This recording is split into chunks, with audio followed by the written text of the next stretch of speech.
Hello and thank you for watching my video. Today is kind of an educational video looking at a particular feature of Guild Wars 2 that came in with Heart of Thorns. And there's been a lot of new players that really do not know how the Defiance Bar system works. And that's what I felt that would be very appropriate to do. So let's talk about the Defiance Bar. As you can see, I am on the Guild Wars 2 Wikipedia, and it's got a fantastic way of explaining the Defiance Bar mechanics, but people very rarely will go to this page and to fully understand what it actually means and how they can actually affect the Defiance Bar. So the Defiance Bar is also known as the Break Bar, and basically it replaced the system which was in place whereby every stun or every control effect had removed a tick or an amount on a boss. Let's look at Tequatl, or take for example in Dry Top, there would be the Champion Devourer. It would have Defiance of around like 40 when it reset, and so everything from a stun skill to a fear skill would knock off one of these ticks until it gets to 0, and then the next actual sort of control effect would affect the boss, be it a immobilize, be it a stun, be it a sort of freeze, a transform, whatever. And the problem with this is if you're in a massive Zerg, it's very hard to time your one that does it correctly, because something could have very small amount of effect, whereas a Ice Bow skill 5 would have a nice stun. So they replaced it with a system called the Defiance Bar, and majority of enemies actually have this bar. And what they have is looks at initially this. Now it says it's a teal bar, I will say blue. So you have this blue bar here, and for every control effect that you do, it actually reduces this bar. Now, many people will fight bosses, particularly if you're in the Fractals and you watch my Fractals video. Looking at Mossman, you'll see that certain effects actually remove a lot of the Defiance Bar. Things like Ice Bow skill 5 will remove half of the Mossman's Defiance Bar. But you also get soft control effects. Now, soft control effects are, as I say, conditions. Fear, Taunt, Immobilize, Slow, Chill, Blind, Weakness, and Crippled all have a varying effects on how much of the Defiance Bar actually gets removed per tick. For example, every Fear will actually reduce it slowly down, it would be ticking down. Things like, again, Slow, and this is where Mesmers will be able to see their usefulness. If they apply Slow, for example, they'll see that the break bar slowly drops down, whereas an Elementalist using the Ice Bow skill 5, it will suddenly go from there all the way down to 50%. So that is the difference between soft control and hard control effects. Soft control effects deal damage over time, whereas the hard control effects actually deal direct damage. So we have dazes, knockbacks, knockdowns, launch, pull, stuns, the stone, which is the basilisk venom, and the ward, which is the Guardian's line of warding. Although, for example, on a static boss, it's very difficult for that actually to activate correctly. But on things like Mossman, again, the Mossman, they may move around a lot. You'll be able to do that quite effectively. So let's actually have a look at the skill details and look at what Profession actually gives you specific CC skills. So Daze is one that's pretty interesting one that you get here. This is the amount of damage that you can do. Warriors have Gunflame. The Thief's Headshot is a good skill. The pull skills like the Scorpion Wire, the Spectral Grasp.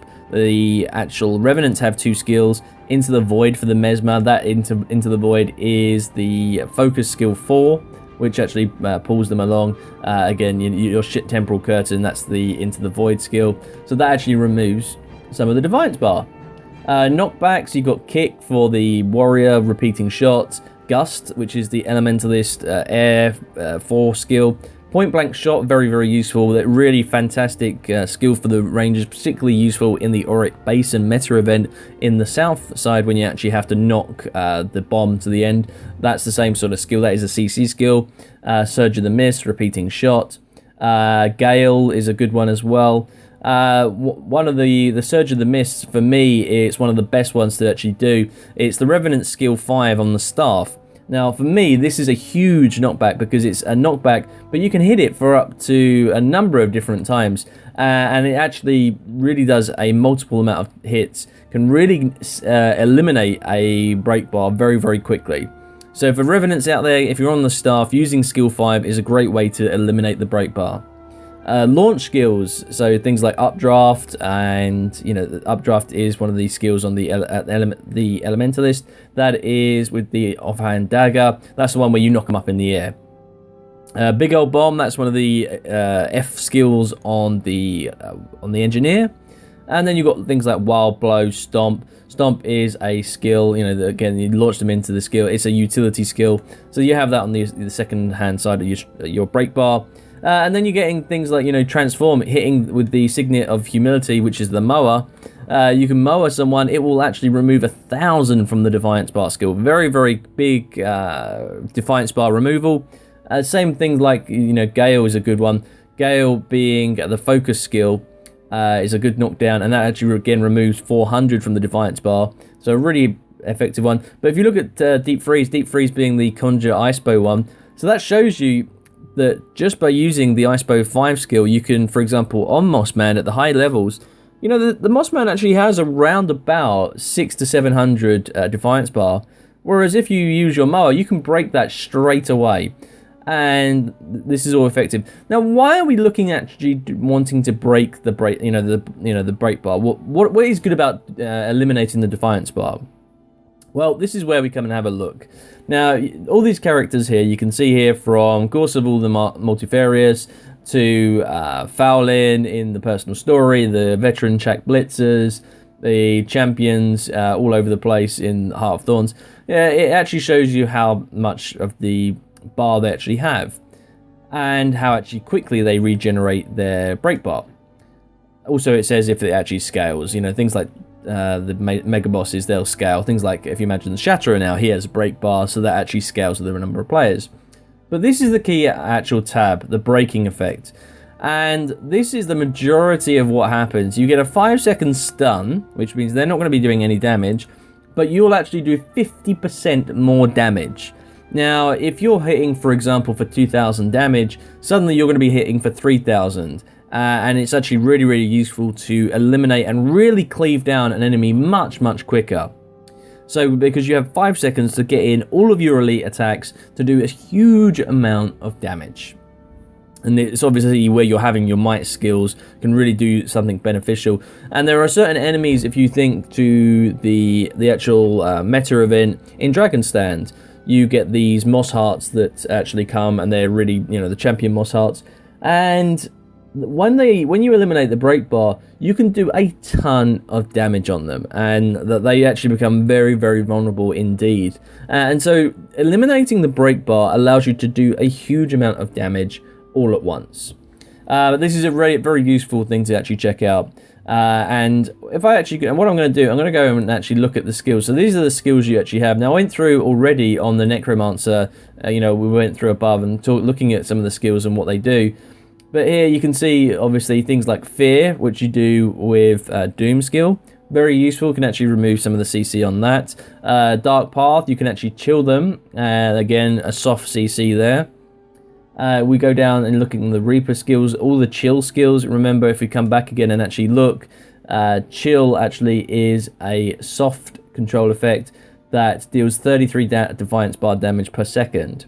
So obviously Fear is a very useful one to take, and that's where the Necromancers would do well, as is Taunt. But the Immobilize as well, very, very useful. And I think if we come on and look at Guardians, you've got the pull skill on the Greatsword. It's not just, enough to use that Greatsword skill 5. You actually have to then use it again to pull your foes towards you, and that eliminates part of the Defiance Bar. Ring of Warding can actually, if they pass over it, that'll get affected. But using, enemies that, things like Zealot's Embrace, a wave that immobilizes foes. Now remember, again, it's actually immobilize is 50 tick per second. Really good. And then again, we look at some other things as well that actually can cause a lot of damage. Chains of Light, and again, another soft immobilize. And, Blind is another soft immobilize that you can do with Ray of Judgment. So using and actually checking out what your profession can do is actually particularly useful. If we look at some of the utility skills that actually, or what they can do, things like Sanctuary, they can't enter that. I don't believe it does count as a CC skill right now. Personally, I think it should do. But things like Dragon's Maw, that's a trap that pulls enemy. That's a good CC skill. And if we actually look at the Necromancer's downstate skills, you know, they've got the Fear skill that can actually remove some of the CC skills, the actual Defiance Bar. And again, you've got Spectral Grasp, that is a pull and a chill. So you're doing a lot of damage with Spectral Grasp, can actually remove a lot of the Defiance Bar. And then we go on and we have a look at the Revenant. Now the Revenant has got a number of different abilities to, you know, eliminate the break bar. Surge in the Mists, I've already shown you, is one of them. Actually, another one is, I believe, well, you've got a soft CC in Warding Rift, but actually, I think Punishing Sweep actually does one, whereby debilitating slam, because it actually counts as a daze. Now if you actually again look at what the daze was, the daze is a hard control effect, so that's what you want to be looking at. Warriors have a lot of ones, you know, things like Earth Shaker's a good one on the hammer. The hammer can do a lot of sort of break bar damage. Staggering Blow, that's a push. You've got a knockdown with Backbreaker. You've got again, and you know, some of the other skills, Earthshaker, which is the F1 skill, that's very, very useful as well. Immobilize, you know, the longbow skill 5, that's pretty much the only one you can really use with the longbow. And you know, the rifle actually has rifle butt, which you can knock back. That's a good one to take. But all of these, you know, there are soft CC skills, and there's hard ones as well. Bash your foe and stun them. So shield bash, again, if we go back and actually have a look, well, what's that? That's 100 duration. So if we look at some of the other characters, you've got Engineer. Now they have a ton of CC skills, and abilities.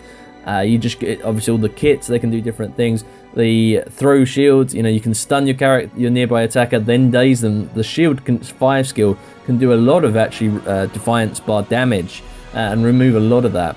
But again, you look as well at things like the turrets. If you're traded to bloat, you know, they actually knock your foes away. That can count as a CC skill. There's so many that are actually of CC skills available to classes. The Rangers one for me, on the longbow, which is point blank shot, really useful one. It's a 15-second recharge, really good way to actually remove a lot of the Defiance Bar. Mesmers and Thieves actually have one of the strongest ones. If we actually have a look at the elite skill, the Basilisk Venom, this is the one that actually turns your foes to stone. It actually, they obviously changed the Basilisk Venom, you know, with the recent update. It actually makes it unblockable now, so it's a really useful skill. And this actually, if you look again how much the stone does, it does 150 per, you know, during the duration as the amount of damage it does. So this is actually one of the highest amounts of damage that you know, a skill can do in the game. But again, this is the one you want to be looking at, the skill details. So Moa for the Mesmer does a lot of CC skills, Gale as well for the Elementalist. But you want to also look at things, think about multiple skills that hit over the time. Repeating Shot, for example. This is a harpoon gun, so you don't really get that many Defiance Bars underwater, but that is a knockback and it does it 4 times. So that's a good one to take if you've got an underwater enemy. But again, that's really not too much. But if you look at things like, you know, Charge, the Necromancer, this is the Flesh Golem, so you've got your elite skill. When you've summoned the elites, the Flesh Golem, pressing the elite skill again will make it charge, and that can do a significant amount of damage to the break bar. So all these things you should be thinking about, and when you come up against an enemy that really there are some enemies that you can do very little damage to them until their break bar is broken, in which case it turns this color, and then, you know, then there's no point in actually using any crowd control skills because they don't actually do anything. So for example, this happens to me a lot. If I am on let's talk again about the Fractal, the Swamp, and we're talking about Mossman, using skill 5 on, you know, the Ice Bow, if it's using and it has actually already been broken, that is absolutely pointless. There's no point in CCing an enemy when it's in this brown state because it doesn't count for anything. They're immune to the skills, it's no point in doing it. Only use it when they're at this teal color. So again, generally you will get a 5-second stun and a 50% increased damage, and that's where you can really unload on your enemy. But there are some enemies that, again, they operate slightly different. And again, this braking effect can show from the majority of enemies in the game. It will show you on here. Things like the Veteran Mordred Bonebreaker get a 7-second knockdown on him. The Blighted Air, you get 15 seconds of stun. Really great way to unleash a lot of damage. That's actually in the personal story. And there's a number of different things that you can actually focus on. Again, there are so many enemies in the world, it's very difficult to include everything all over this. But again, looking at the raids, the Blue Guardian, the Green Guardian, and the Red Guardian, once you actually, the first stage, you actually have to damage them until they get down to 0 health, and then they'll pick up a break bar, so they'll suddenly go break bar with, although they have 0 health, they'll have a maximum break bar. And what you have to do for these blue, green, and red guardians is actually use your CC skills to eliminate them. And when you've broken the break bar, they actually die. So again, you can see that when they're at 0 health, that's when it actually happens. And there's other enemies that actually they get their CC bar every so often. So this is something you need to be aware of. You need to be aware of the Defiance Bar and how important and how it can really dramatically change the way enemies face and the role and how much damage that you can do to an enemy. And I want to point out that if you actually go back and look at dungeons right now, a lot of the enemies and a lot of the bosses actually have Defiance Bars, and so they act slightly differently to how you used to be able to do them. So, although every profession, again, Elementalist has a number of different CC skills. The Mesmer has some great CC skills. Gravity Well is a really good one. Obviously not as good as Signet of Humility, but Time Warp, that can put slow, and that is a soft CC skill. And the amount of number of skills that are available to you, you can do a lot of damage to the break bar. But, again, you need to balance that and taper that. Although you may break the bar, then what happens, you have to use and take advantage of when you've broken the bar and actually do a lot of your damage, because you've got a 5-second window to do 50% increased damage in the majority of cases. For other cases, it may be that they die immediately, or that that you actually have a huge increased damage on them. So when you're looking at your skills, if you're looking at enemies to take them down, this is a fantastic list of skills that you want to focus on, and you can see what the amount of damage you're going to be doing to that break bar. Again, for me, when I was running as a Revenant on my staff, Surge of the Mist was an incredible way to actually, eliminate a lot of the break bar. Point Blank Shot does a lot. You've got the, the Ice Bow on the Elementalist, Scorpion Wire, although you wouldn't really want to take that, whereas Headshot is very good, as is Basilisk Venom, because Basilisk Venom, you can actually share that out among your party, or among the squad that you're in, and you can do significant damage to the break bar. So I'm hoping this has been a nice little educational tool for you guys. If you are, further interest, please leave it in the comment section below. If you actually feel that, you want a bit more education on this, because, it's not just like the new players out there. There are players in my guild that were very confused when I was doing a recent guild mission, and we had to break one of the build bounties, break bar, to do a lot more damage. And he was like, well, what skills do I use? Well, skills that's, control effect. What are they? And the problem is there isn't exactly a tutorial in Guild Wars 2 that talks about this new system in the game. And so that's what I'm hoping this video would do for you guys. Please leave any comments in the section below, and I'll see you on the next video. Thanks for watching.